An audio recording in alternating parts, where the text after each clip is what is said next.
우리가 알고 있는 것처럼 지금 한국 교회는 기독교가 한국 땅에 전파된 이후에 한 번도 경험해보지 못한 그런 시간들을 보내고 있습니다. 많은 교회들이 공예배를 드리지 못하고 온라인으로 각 가정에서 예배를 드리고 있습니다. 어떤 분들은 이런 상황 때문에 충격을 받습니다. 일제 강점기 시대에나 또 한국 동란 때에도 한국 전쟁 시에도 주일이 되면 모여 함께 예배드리던 아름다운 전통을 가지고 있는 한국 교회였기 때문에 아마 그런 시간들을 보내셨던 나이 많은 분들은 또 그런 부모들 밑에서 신앙을 키워왔던 자녀들은 지금 공예배가 폐지되는 것 때문에 더 큰 충격을 받고 있습니다. 그래서 어떤 분들은 예배당에 모이지 않고 온라인으로 예배드리는 것에 대한 의문을 가지기도 하고 또 어떤 분들은 이러한 행태를 믿음이 없다고 정죄하기도 합니다. 그러나 이 문제는 사실 다른 이들을 배려하고 있는 배려의 차원이지 믿음의 문제는 아닌 것입니다. 우리 교회에서도 우리 정명령 집사님 같으면 늘 이렇게 마른 기침이 있으시기 때문에 다른 이들에게 이렇게 불편함을 줄까봐 가정에서 온라인 예배로 드리시겠다고 말씀하셨습니다. 우리 정희철 집사님 같은 경우는 아들이 한국에서 오면서 자가격리를 2주 동안 하고 계시고 있으셔서 예배를 가정에서 드리고 있습니다. 여러 이런 이유 저런 이유로 많은 가정이 지금 온라인 예배로 함께하고 있습니다. 성경은 분명히 우리에게 그리스도인들의 공동체 안의 예배와 그 모임이 얼마나 중요한가를 강조하고 있습니다. 그래서 어떤 분들은 우리가 사회적 배려라고 하는 차원의 측면을 너무 일찍 고려한 나머지 공예배를 스톱하는 것에 대해서 굉장히 우려하는 분들도 있습니다. 또 어떤 분들은 특별한 환경이기 때문에 일시적인 양보가 필요하다라고 말하는 분들도 계십니다. 저도 이 사태를 보면서 주님께 기도하고 지혜를 간구하면서 주님의 인도하심을 구하지만 사실 어느 선까지 그리고 무엇을 어떻게 해야 하는 것이 옳은 것인지를 사실 잘 판단이 안 설 때가 있습니다. 오늘 우리가 읽었던 에베소 교회의 1세기 환경이나 오늘 우리가 당하고 있는 지금의 환경 아마 별로 달라진 것이 없을 것입니다. 사람들은 교회를 조롱하고 또 압박하고 있으며 그리고 세상 정치 권력은 교회를 보호하지 않습니다. 지금 세상은 우리를 보면서 신천지나 너희나 무엇이 다르냐라고 묻고 있습니다. 어떤 의미에서 그리스도인들 내부에조차 서로 비난하고 정죄하고 이 일 때문에 분열을 경험하는 그런 시간들도 있습니다. 이런 시간들 속에 우리가 분명히 한 가지 아는 것은 지금은 기도가 필요한 시간이라는 것입니다. 이런 의미에서 오늘 말씀은 우리에게 주는 교훈이 있다라고 생각합니다. 자, 이제 본문을 보겠습니다. 오늘 본문은 바울이 에베소 교회 성도들을 위해서 기도한 내용을 소개하고 있습니다. 우리가 지난주에 이미 보았던 것처럼 바울은 하나님이 우리를 위해서 계획하신 그 구원에 대한 그 놀라운 축복을 에베소 성도들에게 소개했습니다. 성부 하나님이 구원을 향한 그분의 선택과 예정, 그리고 성자 하나님 예수 그리스도가 구원을 이루기 위해 십자가에서 그분이 우리의 모든 죄값을 지불하셨던 사건, 그리고 성령께서 우리가 믿을 때 우리 안에 오셔서 인치시고 구원의 완성까지 우리를 보증하시면서 인도하시는 이 하나님의 신령한 하늘에 속한 복에 대해서 바울은 찬미하는 가운데 그 복을 에베소 성도들에게 알려주었습니다. 그리고 이제는 그 찬미 이후에 에베소 성도들, 에베소 교회의 성도들을 위해서 바울이 기도한 내용을 오늘 우리가 읽었던 본문입니다. 그런데 바울은 에베소 교회를 위해서 기도하기 전에 자신이 들었던 이 교회의 소식을 기억하며 먼저 감사하고 있습니다. 15절입니다. 이로 말미암아 주 예수 안에서 너희 믿음과 모든 성도를 향한 사랑을 나도 듣고, 여기 믿음과 모든 성도를 향한 사랑을 들었다는 것입니다. 믿음이 수직적인 하늘을 향한 하나님과의 관계를 말하고 있다면, 사랑은 우리 옆에 있는 사람들을 향한 이 성도 간의 관계를 말합니다. 우리가 하나님과의 관계에서 믿음을 가지고 있다면 그 믿음은 반드시 우리 곁에 있는 사람들을 향한 사랑으로 나타나야 한다는 것입니다. 요한일서 4장 20절에 보면 누구든지 하나님을 사랑하노라 하고 그 형제를 미워하면 이는 거짓말하는 자니 보는 바 그 형제를 사랑하지 아니하는 자는 보지 못하는 바 하나님을 사랑할 수 없느니라고 말씀하십니다.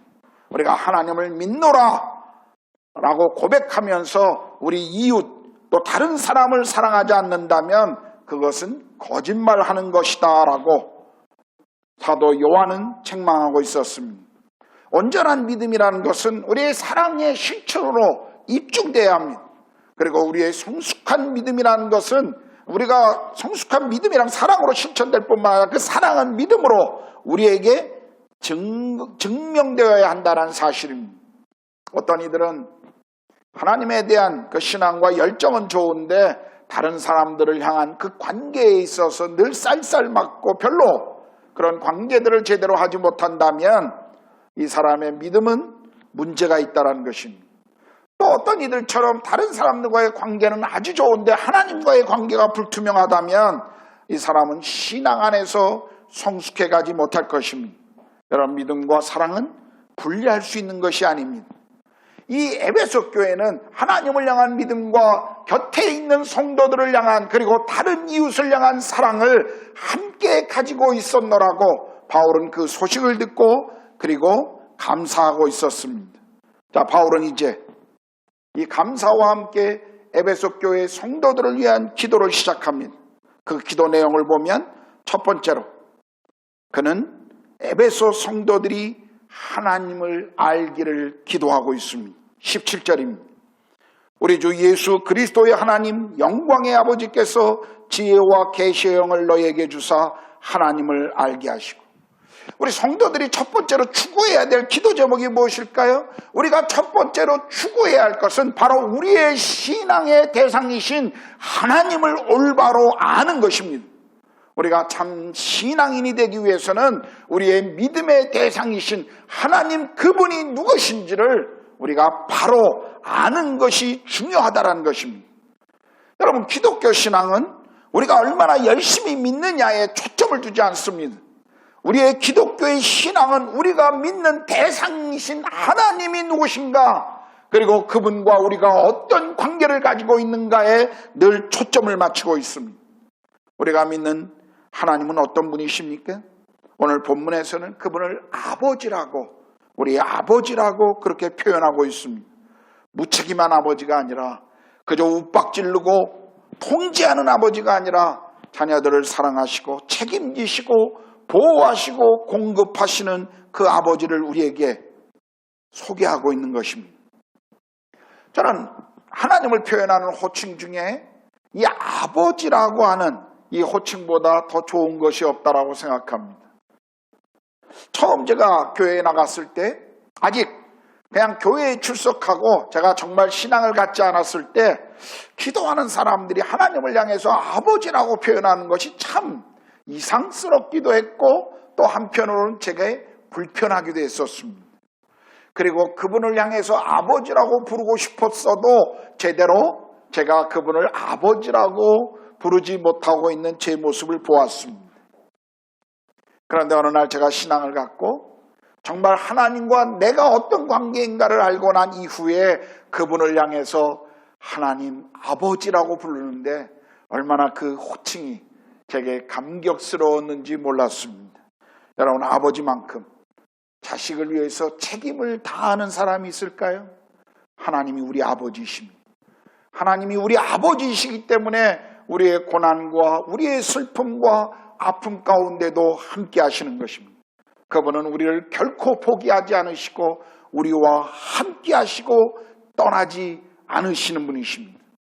그런데 바울은 하나님을 아는 지식은 여기 지혜와 계시의 영을 통해서 안다라고 말씀하고 있어요. 이것은 성령님을 의미하고 있는 것입니다. 고린도전서 2장 10절에 보면 오직 하나님이 성령으로 이것을 우리에게 보이셨으니 성령은 모든 것 곧 하나님의 깊은 것까지도 통달하시니라고 말씀하시죠. 성도들은 성령의 도우심으로 비로소 하나님을 더 깊이 만나고 알아갈 수 있다는 것입니다. 여러분, 이것이 우리가 하나님을 아는 계시나 또 하나님을 알아가는 데 더 어떤 필요 때문에 성령님이 다시 우리 가운데 오셔야 한다, 이런 것을 표현하는 것이 아닙니다. 이미 우리가 지난주에 본 것처럼 성령은 우리가 믿을 때 우리 안에 인치시고 우리를 떠나지 않으십니다. 그러므로 이 표현은 우리가 하나님을 더 깊이 아는 데 있어서 성령께서 그분이 누구신지를 우리에게 깨달아 알게 하신다는 것입니다. 성령께서 믿는 성도들 안에 역사하셔서 그들이 받은 신령한 복이 무엇인지를 성령께서 우리에게 알게 하신다는 그런 말씀인 것입니다. 바울은 모든 에베소의 성도들이 하나님이 누구신가를 제대로 알기를 원했습니다. 여러분, 지금 우리에게도 마찬가지죠. 우리도 하나님이 어떤 분이신지를 알아야 합니다. 제가 처음 그리스도를 믿고 신앙을 갖고 난 이후에 정말 내가 하나님의 자녀가 되었다는 것을 정말 알고 난 그 이후에 가장 먼저 제가 했던 것 중에 하나는 성경을 읽는 것이었습니다. 어떤 때는 성경을 읽는 것이 너무 좋아 하루 종일 밥도 먹지 않고 아침부터 저녁까지 하루 종일 앉아서 성경만 그냥 읽은 적도 있었습니다. 왜 제가 그렇게 했을까요? 저는 저를 사랑하시고 저를 구원하신 그 하나님이 어떤 분인가를 더 깊이 알고 만나고 싶었기 때문입니다. 기도할 때마다 아버지 하나님이라고 부르는데 그것이 얼마나 좋았는지 모릅니다. 여러분, 우리는 사랑하면 더 알고 싶어지죠. 사랑하면 더 알고 싶어집니다. 이것이 날마다 제가 기도하고 말씀을 읽고 연구하는 이유입니다. 저는 제 인생에 시간이 가면 갈수록 하나님 그분이 누구신지를 더 알고 싶어합니다. 여러분은 어떻습니까? 여러분은 시간이 흐르고 여러분의 신앙의 시간이 흘러가면 흘러갈수록 하나님 아버지를 더 깊이 만나고 그분을 더 깊이 알아가고 있습니다. 성경에 안다라고 하는 표현은 단순히 지식적인 영역의 알을 이야기하는 것이 아닙니다. 이것은 경험적으로 아는 것을 의미합니다.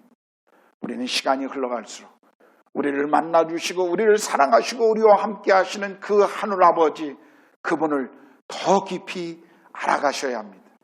경험적으로 그분을 만나셔야 합니다. 바울은 에베소 교회 성도들을 향해서 첫 번째 그가 드렸던 기도, 너희가 하나님을 더 깊이 알아가기를 원한다는 내용이었습니다. 자, 두 번째 바울의 기도의 내용을 보면요, 에베소 성도들의 마음의 눈이 밝아지기를 바울은 지금 기도하고 있습니다. 18절이죠. 18절 전반부에 이렇게 말하지 않습니까? 너희 마음의 눈을 밝히사. 여기 눈을 밝힌다고 하는 것은 이 신령한 진리를 깨달을 수 있는 영적 통찰력을 갖게 해주시기를 원한다라는 의미입니다. 바울은 성령께서 에베소 성도들의 마음의 눈을 밝혀서 그들이 소유한 축복이 하늘의 신령한 하늘에 속한 복이 무엇인지를 계속 깨닫기를 지금 기도하고 있는 것입니다. 어떤 축복이죠? 18절 19절에 보면 하나님의 부르심에 대한 소망, 그리고 그의 기업의 영광의 풍성함, 그리고 하나님의 위대한 능력이 무엇인지를 알기를 원한다고 하는 것입니다. 이미 우리는 지난주에 에베소 1장 3절에서 14절의 말씀을 하면서 이 부분을 참 많이 다뤘습니다. 이 부르심의 소망이라는 것, 하나님께서 에베소 성도들을 자기 자녀로 부르실 때 주셨던 소망을 말씀하고 있죠. 그 소망은 하나님 나라 안에서 그 기업을 소유하는 것이고 하나님 앞에서 거룩하고 흠이 없는 존재로 우리가 서는 그 존재가 되는 것을 우리에게 말씀하고 있습니다. 여러분, 오늘 많은 사람들은 현재에만 관심을 갖고 있습니다. 그러나 성경은 늘 우리 안에 있는 부르심의 소망, 그 미래에 우리 가운데 주어질 소망이 무엇인가를 가르치고 있습니다. 생각해 보십시오. 요즘 같은 세상에 우리가 소망 없이 어떻게 지금의 시간을 지나갈 수 있겠습니까? 바울은 이 부르심의 소망과 기업의 풍성한 하나님의 위대한 능력에 대해서 이야기하면서 특별히 능력의 이 사건을 보여준, 이 능력을 보여준 사건으로 그리스도의 부활과 그분의 승천을 지금 말씀하고 있는데요. 20절 21절입니다. 그의 능력이 그리스도 안에서 역사하사 죽은 자 가운데서 다시 살리시고 하늘에서 자기의 오른편에 앉히사 모든 통치와 권세와 능력과 주권과 이 세상뿐 아니라 오는 세상에 일컫는 모든 이름 위에 뛰어나게 하시고. 여러분, 예수의 십자가의 죽음이 하나님께서 우리에게 보여주신 사랑을 나타내고 있다면 그리스도의 부활은 하나님의 능력이 무엇인가를 우리에게 지금 보여주고 있는 증거입니다. 하나님께서는 그분의 능력을 예수 그리스도를 다시 살리시고 죽은 자 가운데 다시 살리셨을 뿐만 아니라 하늘의 보호자 우편에 그분을 앉히셔서 모든 만물을 통치하는 권세를 예수 그리스도에게 주셨다는 것입니다. 근데 이것은 그리스도에게만 주신 축복이 아니라 이것은 오늘 그분을 믿고 따르는 우리 모두에게 주신 축복이라는 사실입니다. 하나님은 우리에게 부활이, 죽은 이후의 육체적인 부활을 성경은 우리에게 말씀하시고 어느 날 우리는 그 부활을 경험하게 될 것뿐만 아니라 온 만물을 통치하는 그 통치자의 그리스도의 권위에 모든 하나님의 백성들이 함께 동참할 것을 성경은 우리에게 말씀해 주고 있는 것입니다. 바울은 에베소 성도들을 향해서 지금 하나님의 이 놀라운 축복들, 그분이 우리 가운데 주시는 이 하늘에 속한 복이 무엇인지를 계속 깨닫기를 원하면서 기도하고 있는 것입니다. 바울의 내용에, 이 바울의 기도의 내용을 보시면서 재미난 것을 발견하지 않습니까? 그런 성도들의 건강이나 성도들의 어떤 물질적인 복이나 성도들이 이 세상에서 가질 수 있는 어떤 성공에 대해서 기도하지 않고 있습니다. 에베소 교회의 외적인 성장을 위해서도 바울은 지금 기도하지 않습니다. 바울은 성도들이 하나님을 알고 하나님과의 관계 안에서 주어지는 복이 무엇인지를 알기를 계속 원하고 있습니다. 왠지 아십니까? 우리가 정말 하나님이 누군지를 안다면, 하나님 그분이 우리 가운데 허락한 그 복이 무엇인지를 진정으로 안다면 우리가 인생을 바라보는 관점이 달라질 것입니다. 우리 삶의 정말 중요한 가치가 무엇인가를 우리는 다르게 보기 시작할 것입니다. 우리는 우리 안에 있는 거룩한 정체성과 그리고 우리 가운데 주신 그 복 때문에 우리는 말할 수 없는 자긍심을 갖게 될 것입니다. 그리고 우리의 신분에 합당한 그 삶을 살게 될 것입니다. 세상이 무서워 두려워하거나 그리고 그 세상 앞에 무기력해진 삶이 아니라 하나님의 나라의 가치를 알고 그리고 그 가치 속에 우리의 삶을 담대하게 걸어가게 할 것입니다. 그러므로 우리는 다른 어떤 기도 제목보다 오늘 바울이 에베소 성도를 위해서 기도했던 것처럼 정말 무엇을 위해서 우리가 기도해야 하는가를 알아야 합니다. 하나님을 아는 것. 그리고 하나님께서 그분이 우리 가운데 주신 그 복이 무엇인지를 아는 것. 그것을 우리는 무엇보다 하나님 앞에 기도해야 한다는 사실입니다. 오늘 바울이 기도한 세 번째 내용은 무엇이죠? 교회가 무엇인지를 알기를 기도하고 있습니다. 22절 23절입니다. 또 만물을 그의 발 아래 복종하게 하시고 그를 만물 위에 교회의 머리로 삼으셨느니라. 교회는 그의 몸이니 만물 안에서 만물을 충만하게 하시는 이의 충만함이라. 바울은 지금 이 말씀을 하면서 두 가지를 강조하고 있는데 첫 번째 원리는 예수 그리스도가 교회의 머리시다라는 것을 지금 강조하고 있습니다. 여러분, 교회가 무엇이죠? 교회의 머리는 예수 그리스도이십니다. 이 말은 그분이 우리의 주인이시고 우리 공동체의 통치자이시라는 것입니다. 그냥 통치자가 아니라 그분은 교회의 유일한 통치자이신 것입니다. 교회 안에 어떤 사람이든지 교회의 머리가 되고 싶어하는 그런 모든 인간적인 시도는 우리 교회에서 거부돼야만 합니다. 교회의 주인은 목사도 아니고 교회의 주인은 어떤 조직도 아니고 오직 주님만이 교회의 주인이시요 왕이시라는 사실을 우리는 고백하고 그렇게 따라야 합니다. 그분이 교회의 머리신데 그분이 만물의 통치자로 주어지셨다는 것입니다. 여러분, 이 말이 무슨 의미입니까? 그분이 만물의 통치자이시다. 이것은 그분이 교회만 다스리시는 교회 안에서만 주인이 아니시라 그는 교회 밖의 모든 세상도 주님이 통치자이시라는 것을 우리에게 말씀해 주고 있는 것입니다.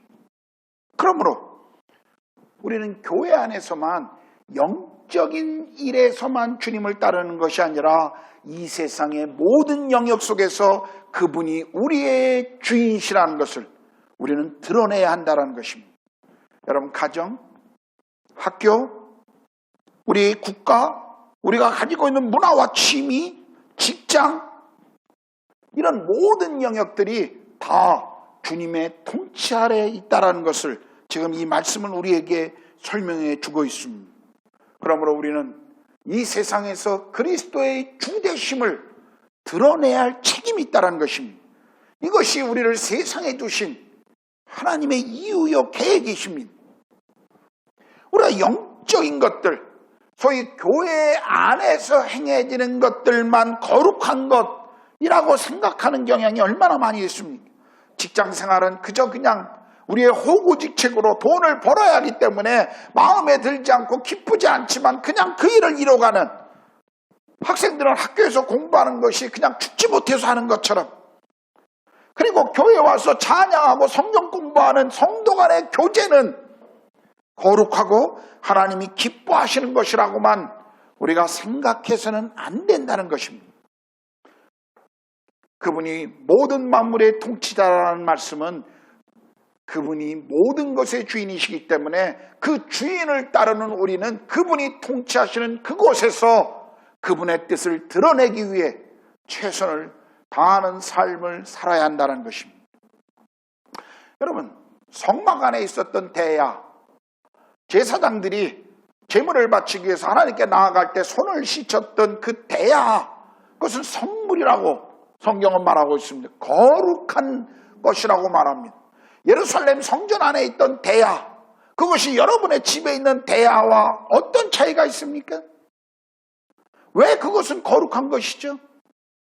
성경은 왜 우리 집에 있는 대야와 예루살렘 성전 안에 성막 안에 있는 대야를 구별하고 있을까요?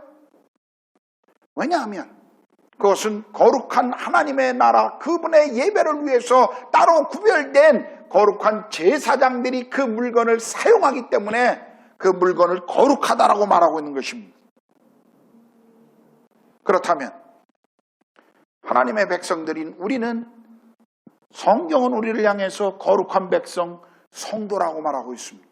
그렇다면 우리가 머무는 것, 우리가 행하고 있는 그 모든 것들, 바로 그것이 거룩한 장소요, 거룩한 물건이요, 거룩한 시간이라는 것을 우리는 잊지 말아야 합니다. 오늘 말씀에서 바울은 에베소 교회 성도들을 향해서 성도라고 하는 표현을 사용하고 있습니다. 우리는 처음 에베소를 시작하면서 에베소에 있는 모든 성도들에게 이 편지를 한다고 할 때 성도의 의미가 무엇인가를 여러분에게 이미 말씀드렸습니다. 성도, 거룩한 백성. 그러나 더 엄밀히 그 말의 의미는 구별되어 따로 드렸던 물건이라는 뜻입니다. 구별했다고 하는 것입니다. 여러분, 성경에서 그리스도인이라는 표현은 사실 사도행전에 2번, 그리고 베드로전서에 1번, 딱 3번 그리스도인이라는 표현을 사용하고 있어요.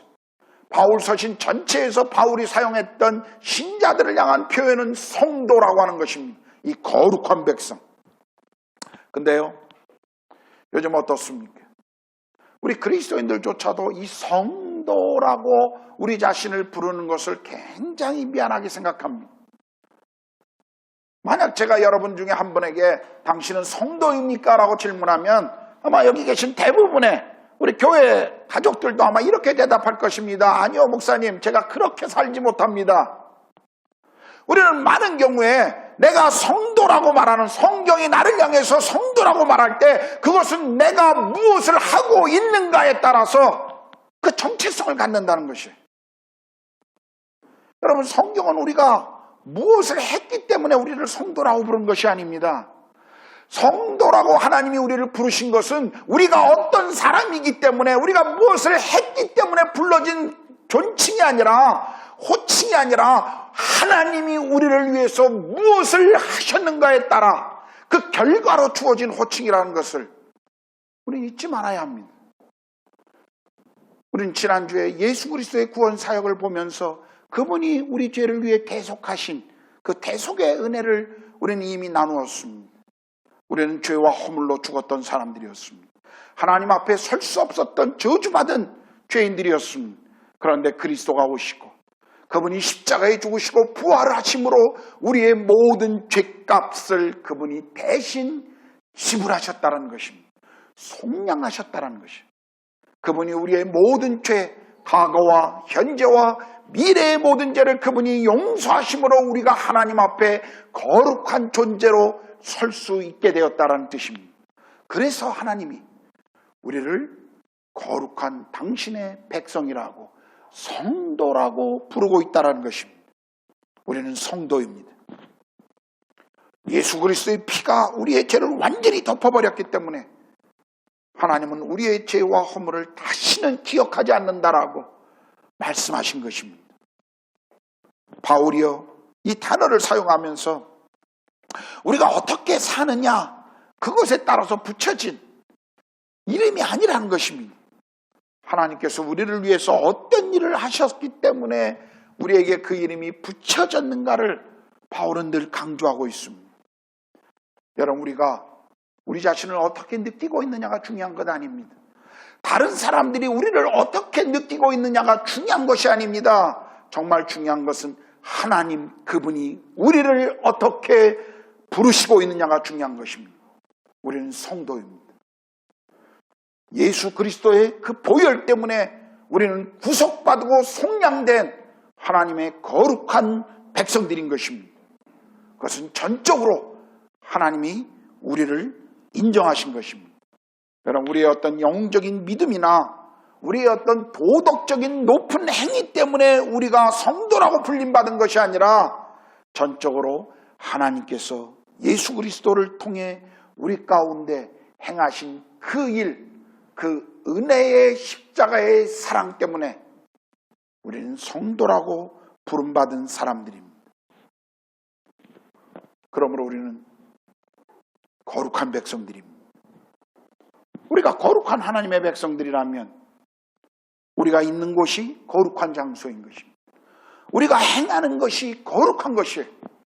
여러분이 집에서 설거지하고 있는 그 설거지가 거룩한 일이라는 것을 아십니까? 저는 한 선교사님이, 한 여자분이 이렇게 자매들을 모아놓고 선교에 대한 강의를 하면서 했던 이야기를, 제가 대학 시절에 들었던 이야기를 평생 잊지 못합니다. 그분이 이렇게 이야기하셨어요. 선교는 여러분의 가정의 설거지로부터 시작합니다. 저희는 대학 시절에 그때만 해도 선교, 이 하나님의 나라를 위한 이 위대한 가업에 우리가 부름받았다고 하는 것 때문에 얼마나 감격스럽고 기뻐하고 그 일 때문에 우리의 인생을 드릴 수 있다는 것이 얼마나 가치 있는 일인지 그것 때문에 흥분하고 있었는데, 그 흥분에 찬물을 팍 견지면서 뭐라고 그러시냐면, 선교는 여러분 가정의 설거지로부터 시작되는 것입니다. 그렇습니다. 우리가 거룩한 하나님의 백성이기 때문에 우리가 머무는 것이, 우리가 행하는 것이 거룩한 행위라는 것을 잊지 마십시오. 우리의 가정, 우리의 비즈니스, 우리의 자녀들과의 관계, 그 모든 것이 다 하나님이 우리에게 맡기신 거룩한 일이라는, 이 하나님의 부르신 사명이라는 것을 여러분 잊지 않았으면 좋겠습니다. 여기 바울이 강조한 두 번째 원리가 뭡니까?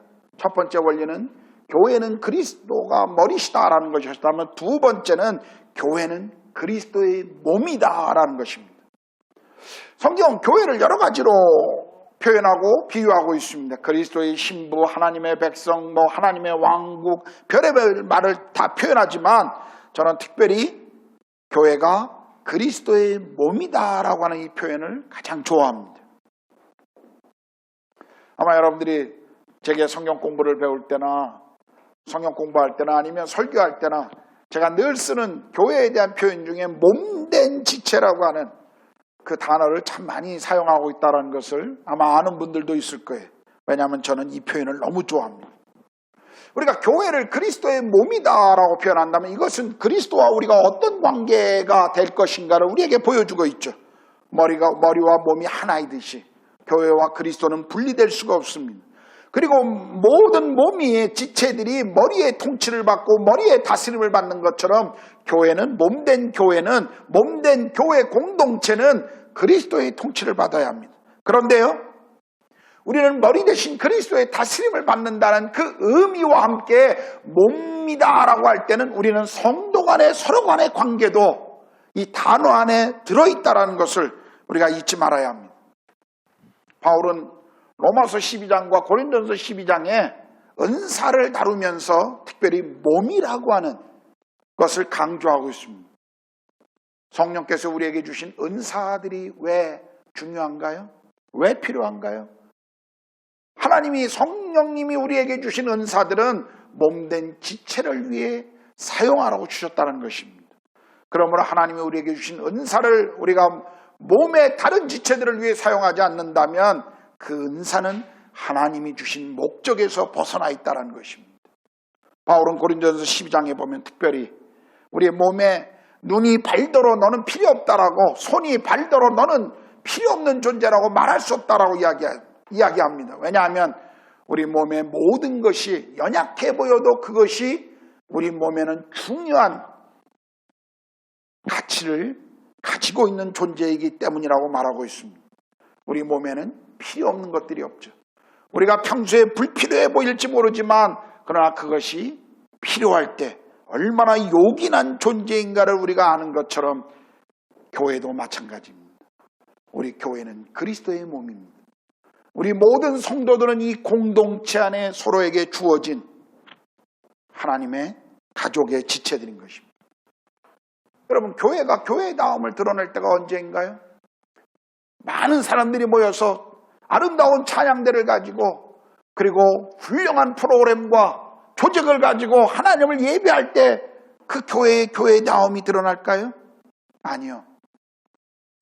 교회는 예수 그리스도가 주님이시고 그리고 그분께만 온전히 순종하고 그리고 몸된 지체와 함께 연합될 때 교회의 진정한 본질이 거기에 있다는 것을 우리는 기억해야 합니다.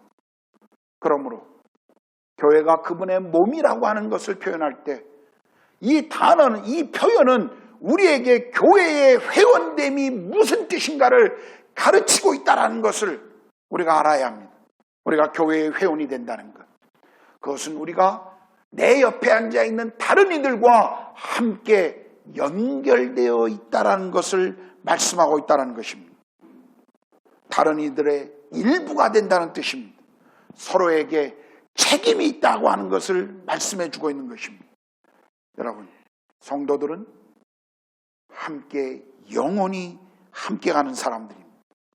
여러분, 우리가 누구이고 내 옆에 앉아있는 사람들이 누구인가를, 그리고 우리의 공동체가 어떤 공동체인가를 우리가 진심으로 안다면 우리는 내 옆에 있는 사람들과 관계를 가질 때 정말 더 무엇을 중요하게 여겨야 하는가를 생각하게 될 것입니다. 세상은 우리가 가진 것을 가지고 우리를 평가합니다. 세상은 우리의 외모, 우리가 가지고 있는 집, 자동차, 우리의 직책, 우리 자식들, 하여튼 다른 이런 모든 것들을, 외모적인 것을 가지고 우리를 평가하려고 하죠.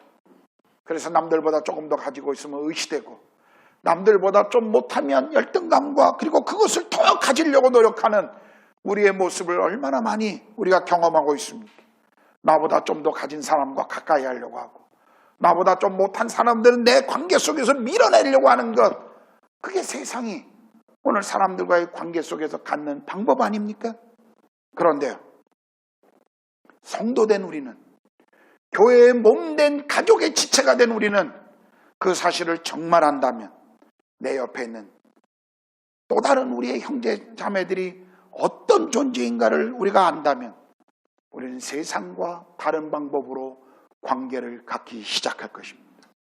우리가 얼마나 성공했느냐가 아니라 우리가 얼마나 잘났느냐가 아니라 그것이 우리를 규정해 주는 것이 아니라는 것을 우리는 알게 될 것입니다.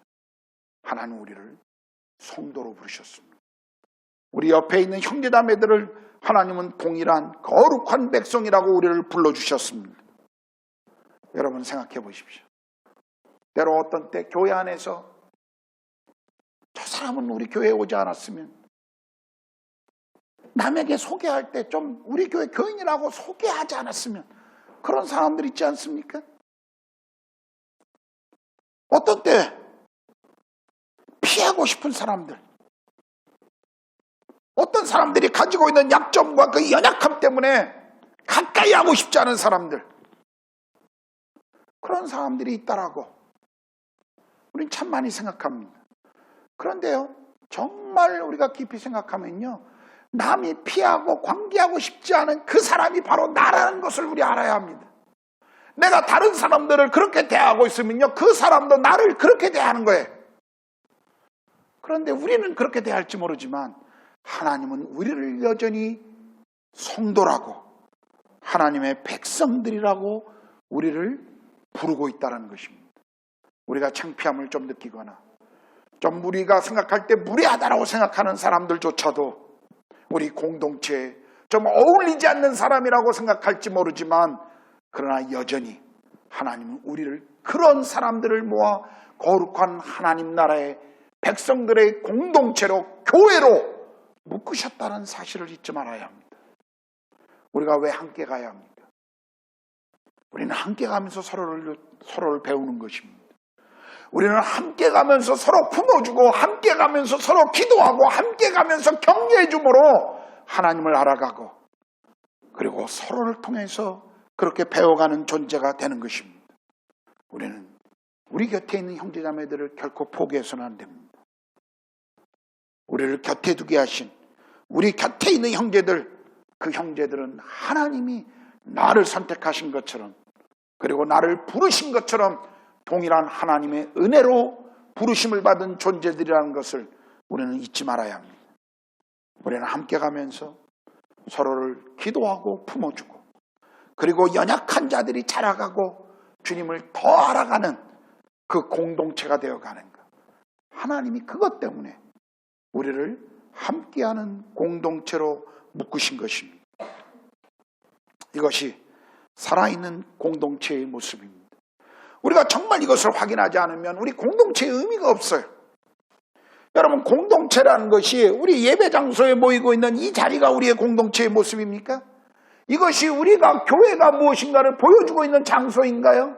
아닙니다. 여기는 그저 예배 드리기 위해서 모인 장소일 뿐입니다. 교회는 우리 자신들입니다. 성도들은 우리 자신이 바로 우리가 교회인 것입니다. 저는 이번 코로나 바이러스를 통해서 정말 기도할 때마다 하나님께서 오늘 이 사태를 통해 우리에게 진정한 교회의 본질이 무엇인가를 더 생각하라고, 그리고 공동체가 무엇인지 더 생각하라고, 이 일 가운데 이 일을 우리에게 말씀해 주고 있다라고 저는 기도하면서 참 많이 생각했습니다. 참된 예배가 무엇인지, 그리고 교회된 우리 자신이 누구인지를 하나님은 알라라고 우리에게 가르쳐 주십니다. 저는 빨리 이 상황이 종료되어 사랑하는 우리 믿음의 모든 가족들이 함께 모여 예배드리고 싶습니다. 아마 여러분도 같은 마음일 것입니다. 자리가 비좁아서 자리에 앉는 것도 눈치 보던 시간들이 불과 한 달 전이었습니다. 그 시간이 그립지 않습니까? 저는 정말 예배 드릴 때마다 우리 정병영 집사님 얼굴이 그립고, 우리 장권사님 얼굴이 그립고, 이한이가 보고 싶고, 윤우도 보고 싶고, 지민이 지우가 보고 싶고, 우리 사랑하는 아이들이 정말 보고 싶습니다. 저는 이 상황이 빨리 종료되어서 모든 믿음의 가족들이 함께 이 공동체 예배에서 주님을 자유롭게 예배하고, 함께 우리가 몸을 부대끼고 함께 그렇게 사랑이 표현되기를 정말 기도하고 있습니다. 기억하십시오. 몸은 붙어 있어야 합니다. 공동체는 함께 모여야 합니다. 교회는 혼자가 아닙니다. 혼자 할 수 없는 것이 두 가지가 있는데 첫째는 결혼이요, 두 번째는 교회라고 합니다. 여러분, 우리는 함께 있어야 합니다. 교회는 함께 가는 공동체입니다. 그 옛날 바벨론 강가에서 예루살렘 성전에서 드렸던 그 예배를 기억하며 눈물을 흘렸던 그 에스겔의 고백이 오늘 우리의 고백이 되어야 합니다. 우리가 함께 드리는 예배가 얼마나 감사한지를 기억하고 우리는 정말 기도해야 합니다. 우리가 예배를 얼마나 소홀히 대했는지 우리는 회개하고 울어야 합니다. 우리 옆에 그냥 멈추고 스쳐가는 사람들이라고 생각했던 사람들이, 그리고 우리가 쉽게 지나갔던 그 시간들이, 이런 일들을 경험하면서 하나님이 우리에게 주신 얼마나 놀라운 축복들이었는가 우리는 기억해야 합니다. 지금 기도할 때입니다. 그리고 무엇을 위해 우리가 기도해야 하는지 바울은 오늘 말씀을 통해서 우리에게 가르쳐 주십니다. 기도하겠습니다.